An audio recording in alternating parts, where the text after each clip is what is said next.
Hello everyone, स्वागत है आपके अपने यूट्यूब चैनल जैकबोर्ड 2.0 में। इस वीडियो में हम लोग चर्चा करने वाले हैं क्लास 10th के बच्चों के लिए जिनका सब्जेक्ट रहेगा मैथ मॉडल क्वेश्चन पेपर। हाँ बच्चों, आप लोग का जो मॉडल पेपर क्वेश्चंस आया है ओरिजिनल क्वेश्चंस 2024-25 उस पर चर्चा होगी। और बच्चों आप लोग को बता दें कि इसका पार्ट 1 जो वीडियो है अपलोड हो चुका है। पार्ट 1 का वीडियो आप लोग का अपलोड हो चुका है जिसमें क्वेश्चन नंबर 1 से लेकर 15 तक करा दिया गया है। तो अगर आप लोग उसको नहीं देखे हैं तो इस वीडियो को देखने के बाद उसको भी जरूर देख लीजिएगा। तो बच्चों इस वीडियो में हम लोग क्वेश्चन नंबर 16 से स्टार्ट करेंगे, पार्ट 2 का देखेंगे। 16 से लेकर हम लोग 30 तक क्वेश्चंस देखने वाले हैं। चलिए बच्चों स्टार्ट करते हैं वीडियो को। तो पहला क्वेश्चन देख लीजिए बच्चों, आप लोग का बीच में जो क्वेश्चन नंबर 16 से स्टार्ट होगा पार्ट 2 का वीडियो है। पार्ट 1 आप लोग देख लीजिएगा। क्वेश्चन 16 में पूछा गया है सेक ए प्लस 10 ए 1 माइनस साइन ए बराबर इक्वल टू किसका होगा। तो इसका राइट आंसर हो जाएगा बच्चों 16 का बी। इसको जब सॉल्व करेंगे तो राइट आंसर क्या आ जाएगा बी। अभी आप लोग को बच्चों इसका सॉल्यूशंस भी दिखाएंगे। जो इसका सॉल्यूशंस कितना आएगा बी आएगा कोस ए। चलिए इसको सॉल्यूशंस देखते हैं। तो बच्चों क्वेश्चन नंबर 16 का आप लोग का यहाँ पे सॉल्यूशंस बता रहे हैं। सेक ए प्लस 10 ए बराबर था 1 माइनस साइन ए। तो आप लोग सबसे पहले सेक ए को क्या लिखिएगा 1 बाई कोस ए। सेक ए का उल्टा क्या होता है 1 बाई कोस ए। और इसी तरह 10 ए को आप लिख सकते हैं साइन ए बटे कॉस ए। तो यहाँ तक हो गया बच्चों। अब क्या कीजिएगा, इसके बाद आप लोग यहाँ से कॉस ए और कॉस ए का एलसीएम लीजिए। तो कॉस ए आएगा और इसको कॉस ए से मल्टीप्लाई करेंगे 1 को तो 1 आएगा, प्लस कॉस ए को कॉस ए 1 आएगा, 1 से मल्टीप्लाई करेंगे तो साइन ए आएगा, तो 1 प्लस साइन ए। यहाँ तक हो गया बच्चों। और साथ साथ में इधर से आप लोग का जो पहले दिया हुआ था 1 माइनस साइन ए वो एज इट इज उतारना है। 1 माइनस साइन ए यहाँ पे एज इट इज उतर गया। नेक्स्ट देखिए बच्चों, आप लोग को क्या करना है कि आपको ये देखिए ये पूरा पार्ट और ये पूरा पार्ट आपस में इंटू हो जाएगा। तो यहाँ पे देखिए एक फॉर्मूला बनेगा ए प्लस बी ए माइनस बी। ये हो गया, ये बी हो गया, ए प्लस बी और ये माइनस बी लगेगा तो इसका होता है ए स्क्वायर माइनस बी स्क्वायर। इसलिए बच्चों आप लोग का इसका जो सोल्यूशन होगा क्या आएगा, ये होता है ए स्क्वायर माइनस बी स्क्वायर, यानी कि 1 का स्क्वायर यानी कि 1 ही रह जाएगा, और बी का स्क्वायर यानी कि साइन ए का स्क्वायर साइन स्क्वायर ए रहेगा यहाँ पे साइन स्क्वायर ए। तो 1 माइनस साइन स्क्वायर ए इसका भी फॉर्मूला होता है बच्चों, याद रखिएगा 1 माइनस साइन स्क्वायर ए बराबर क्या होता है कॉस स्क्वायर ए। तो इस प्रकार आप लोगों का 1 माइनस साइन स्क्वायर ए का मान क्या हो गया कॉस स्क्वायर ए बटा कॉस ए का कॉस ए। अब यहाँ पे देखिए दो कॉस स्क्वायर ए का कहने का मतलब है कि कॉस स्क्वायर कॉस ए कितना बार है 2 बार, एक बार 2 बार और नीचे में एक बार कॉस ए। तो एक बार कॉस ए एक बार कॉस ए कट गया तो बचा क्या कॉस ए। इस प्रकार बच्चों आप लोग का जब सोल्यूशंस करते हैं तो राइट आंसर क्या आ जाता है कॉस ए। आप लोग एक बार सोल्यूशंस देख लीजिए बच्चों, स्क्रीनशॉट करके समझ सकते हैं। चलिए आगे बढ़ते हैं क्वेश्चन नंबर 17 में। नेक्स्ट क्वेश्चन 17 नंबर देखिए बच्चों, पूछा गया है आदि 10 ए का मान √3 है तो ए का मान पूछा है। तो इसका राइट आंसर हो जाएगा बच्चों, आप लोग कहीं पे सॉल्यूशंस कर दे रहे हैं। 10 ए का मान दिया हुआ है √3, तो यहाँ पे हम लिखे 10 ए का मान कितना दिया हुआ √3। तो 10 का 10 रखेंगे, ए का ए, √3 10 याद रखिएगा 60 डिग्री में होता है। कितना में होता है 10 60 डिग्री का मान कितना होता है √3। तो यहाँ से 10 क्या हो गया कैंसिल हो गया, तो ए का मान कितना बच गया बच्चों 60 डिग्री। तो इसलिए इसका राइट आंसर क्या हो जाएगा ए का मान 60 डिग्री राइट आंसर हो जाएगा। तो क्वेश्चन नंबर 17 का B is the right answer. आगे देखते हैं बच्चों क्वेश्चन नंबर 18 में पूछा गया है जब किसी सीधे खड़े खंभों की छाया और उसकी ऊंचाई बराबर हो तो सूर्य का उन्नयन कोण का मान क्या होगा। मान लीजिए कोई सीधे खड़ा खंभा है और उसका छाया है तो उसकी ऊंचाई जो है उसका उन्नयन कोण कितना डिग्री बनेगा। तो याद रखिएगा बच्चों 45 डिग्री बनेगा। कितना डिग्री बनेगा 45। नेक्स्ट क्वेश्चन देखते हैं क्वेश्चन नंबर 19 में पूछा गया है अर्धवृत्त का कोण कितने डिग्री का होता है। तो देखिए यहाँ पे अर्धवृत्त इस तरह बनता है, यहाँ पे एक अर्धवृत्त हो गया। ऐसे तो बच्चों टोटल वृत्त का मान होता है 360 डिग्री, तो इसको हाफ करेंगे तो कितना बन जाएगा 180 डिग्री। लेकिन यहाँ ऑप्शन पे नहीं है। तो देखिए यहाँ पे क्वेश्चन पूछने का तरीका कुछ और है। पूछा जा रहा है अर्धवृत्त पे जब एक अर्धवृत्त बनाते हैं तो इस पर अगर यहाँ से मान लीजिए सेंटर से कहीं जब कोई कोण बनता है इस प्रकार तो यहाँ पे कितनी डिग्री बनता है। तो बच्चों यहाँ पे बनता है समकोण। क्या बनता है समकोण, और समकोण जो होता है वो 90 डिग्री का होता है। इस प्रकार बच्चों क्वेश्चन नंबर 19 का राइट आंसर क्या हो गया option number D 90 degree right answer होगा। नेक्स्ट क्वेश्चन देखते हैं क्वेश्चन नंबर 20 में पूछा गया अधिवृत्त दो वृत्तों के केंद्रों के मध्य दूरी उनकी त्रिज्याओं के योग के तुल्य हो तो उनकी उभयनिष्ठ स्पर्श रेखाओं की संख्या क्या होगी। देखिए दो वृत्त है तो इसके बीच में जो स्पर्श रेखाएं हैं वो कितनी हो सकती है। तो 20 का राइट आंसर हो जाएगा बच्चों सी। टोटल स्पर्श रेखाएं कितनी हो सकती है 3। दो उभयनिष्ठ वृत्तों के बीच, दो उभयनिष्ठ वृत्त रहेगा तो कितना बनेंगे 3 रेखा बनेगा बच्चों, याद रखिएगा 3 करके बनेगा। आगे देखते हैं नेक्स्ट क्वेश्चन नंबर 21 में पूछा गया है वृत्त के केंद्र से समदूरस्थ जीवाएँ आपस में क्या होते हैं?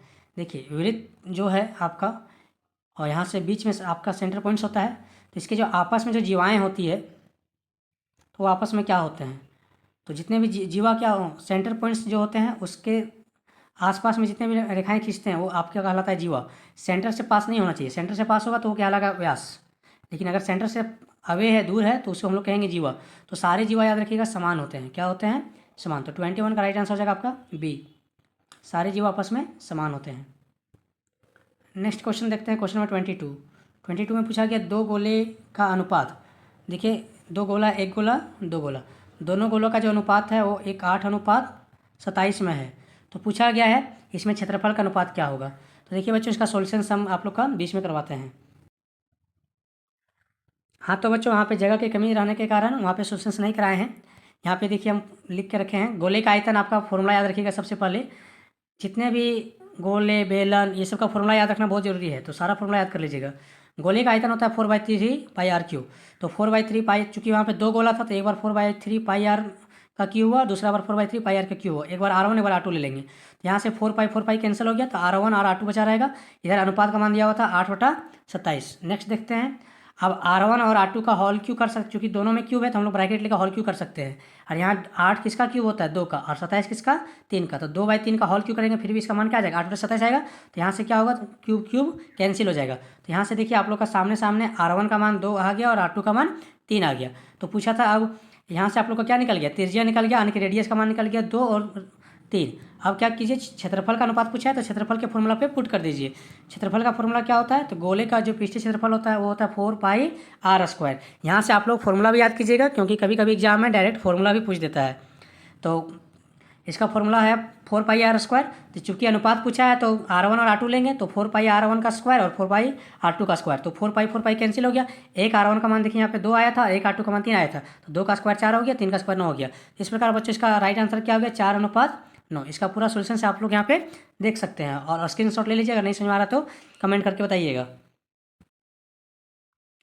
तो इस प्रकार बच्चों जो क्वेश्चन नंबर 22 का राइट आंसर क्या होगा? ऑप्शन नंबर डी, 4:9, 4:9 आंसर होगा। नेक्स्ट देखिए क्वेश्चन नंबर 23 में पूछा गया है किसी गोले का वक्र जो पृष्ठीय क्षेत्रफल है वो 144 पाई है, तो उसकी त्रिज्या क्या होगी? तो देखिए यहाँ पे तो क्वेश्चन नंबर 22 का देखिए गोले का पृष्ठीय क्षेत्रफल का मान दिया हुआ था 4 पाई r²। तो आप यहाँ पे क्षेत्रफल के यहाँ पे कितना पुट कर दीजिएगा? 144 पाई और 4 पाई² यहाँ पे। अब पाई पाई कैंसिल हो गया, 4 से कटेगा टोटल कितना बार में? 36 बार में। तो देखिए यहाँ 4 से काटिएगा तो 36 बार में कटेगा, यहाँ पे r²। तो स्क्वायर को उधर भेजिएगा तो क्या बन जाएगा? रूट बन जाएगा। r का मान कितना आ जाएगा? √36 का मान 6 होता है। तो इस प्रकार बच्चों आप लोग को जो त्रिज्या का मान आएगा वो कितना आ जाएगा? 6 सेंटीमीटर। नेक्स्ट क्वेश्चन देखते हैं, क्वेश्चन नंबर 24। क्वेश्चन नंबर 24 में पूछा गया एक सिक्के को उछालने पे चित आने की प्रायिकता क्या होगी? तो बच्चों एक सिक्का उछालेंगे तो या तो हेड आएगा या तो फिर टेल आएगा। तो इसी को बोलते हैं, एक को बोलते हैं चित, एक को बोलते हैं पट। तो या तो चित आएगा तो पट आएगा। तो देखिए एक सिक्का को अगर एक बार उछाला गया है तो टोटल संभावना 2 होता है, जिसमें से चित एक बार आने का चांस है। तो देखिए जिसका संभावना होता है उसको ऊपर लिखते हैं। तो आपका चित कितना बार आ सकता है? एक बार। तो 1 हो जाएगा, और टोटल कितना है संभावना? 2, क्योंकि चित और पट 2 होता है। तो इसका राइट आंसर क्या होगा? 1/2। तो कभी भी सिक्का को उछालने पे चित पट पूछा जाए तो याद रखिएगा इसका आंसर क्या होगा? 1/2। तो राइट आंसर क्या हो जाएगा आपका? Option number B is the right answer 24 का। आगे बढ़ते हैं, क्वेश्चन नंबर 25 में पूछा गया किसी निश्चित घटना की प्रायिकता क्या होगी? तो याद रखिएगा अगर कोई घटना निश्चित है कि हाँ वो घटना होगा ही होगा, घटना होगा तो कन्फर्म होगा, तो राइट आंसर क्या होगा? 1। यानी कि किसी निश्चित घटना की प्रायिकता कितना होती है? 1। अगर असंभव का पूछा जाए कि असंभव प्रायिकता क्या होगा, अगर कोई घटना का असंभव है तो क्या होगा? तब याद रखिएगा 0। क्या याद रखिएगा? 0। चलिए बच्चों इस प्रकार क्वेश्चन नंबर 25 का राइट आंसर क्या हो गया? 25 का 1 इज द राइट आंसर। आगे बढ़ते हैं, क्वेश्चन नंबर 26 बोला गया एक पासा को उछाला जाता है तो सम संख्या आने की प्रायिकता क्या होगी? तो देखिए पासा का मतलब होता है लड्डू गुटी, जिसमें आप लोग को 6 नंबर तक होता है, 1 2 3 4 5 6। तो आपको किसका प्रायिकता पूछा है? सम संख्या का। तो सम कौन कौन है? 2 है, 4 है, 6 है, ये सम संख्या है। तो टोटल सम संख्या कितना हो गया? 3। कुल संख्या नंबर कितना है? 6। देखिए हमेशा नीचे में कुल होता है, तो नीचे में टोटल 6 हो गया। तो 3 1 3, 3 2 4। राइट आंसर क्या हो गया? 1/2। देखिए किस ऑप्शन पे है? ऑप्शन नंबर ए में है। तो 26 का ए इधर राइट आंसर हो जाएगा 1/2। आगे देखते हैं क्वेश्चन नंबर 27 में पूछा गया है x+2 और 3x और 4x+1 समांतर श्रेणी में है, तो x का मान क्या होगा? तो बच्चों इसका सॉल्यूशंस देखिए। तो 27 नंबर का सॉल्यूशन देखने के लिए बच्चों पहले एक फॉर्मूला याद कीजिएगा, 2b बराबर a प्लस सी। तो यहाँ पे 2 का 2 रखेंगे, b का मान कुछ ना कुछ पुट कर देंगे। जैसे वहाँ पे आप लोग का देखिए यहाँ पे क्वेश्चन में दिखाया गया था b का मान, आप लोग एक बार दिखा दे रहे हैं।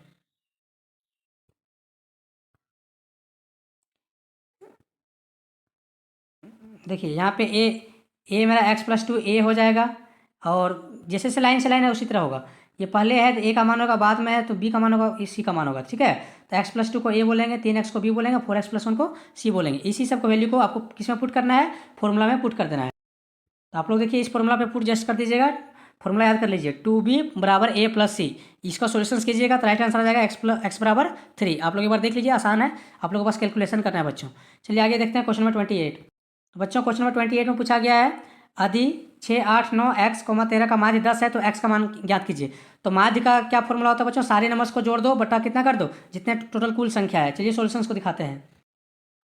तो बच्चों यहाँ पे देख पा रहे होंगे माध्य का फॉर्मूला क्या होता है, सभी संख्या का योग बटे नंबर ऑफ टर्म कितना है, तो 6, 8, 9, 13 x सबको जोड़ दिए, और टोटल 5 नंबर, इसलिए 5 से भागा दिए। देखिए 1, 2, 3, 4, 5 नंबर है तो 5 से भागा दिए। अब बराबर में क्या होता है माध्य, तो माध्य का मान कितना दिया हुआ था 10, तो आप सबको जोड़िएगा तो आएगा 36। x का x रहेगा क्योंकि x नहीं जुटेगा, तो सबको जोड़ेंगे नंबर तो 36 आएगा प्लस x बराबर यहाँ ये इससे गुना हो जाएगा, क्रॉस मल्टीप्लाई, तो कितना हो जाएगा 50। अब यही 36 उधर 50 में जाके घटेगा तो कितना बचेगा, 14 बच जाएगा बच्चों।